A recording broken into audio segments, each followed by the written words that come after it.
Mbak Ida. Astagfirullahaladzim. Apa Mbak Dia? Ya Allah Mbak, aku tau isin banget loh Mbak. Aku ki dadi omongane tangga ki lho. Arep tak tugel-tugel kok ilate kok siji-siji tenan aku ya. Lah napa to Mbak Dia? Kampung iki lho.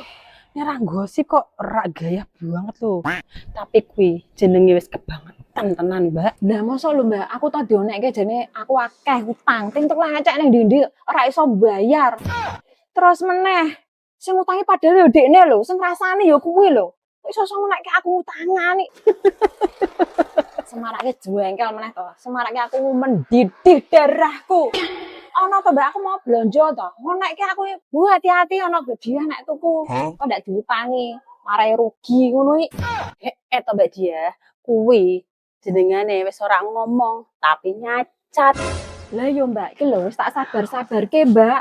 Ngene iki to wis tak gawe guyu-guyu. Lah pi to koyo ngene iki terus to ya. Aku dadi singa mehan Mbak, arep sak kampung ini ben tak dadi galak sisan. Ben. Kowe iki lho Mbak, nek galak lambemu kaya toa musala lho sing rusak. Ya Mbak, rasa ngenyek. Iki tenanan iki. Wong-wong kuwi lho, rasa ngurusi uripku. Lha wong uripe dhewe yo kisru ngono kok. Mbak, biasane sing diomong ngono iki wong sing apik. Wis rasa mbok rungokno, rasa mbok gubris. Padahal to Mbak, sing rasane aku utangan lho. Padahal ki wonge dhewe lho Mbak sing utang. Biasa lambe-lambe wong turah. Wis, jarno.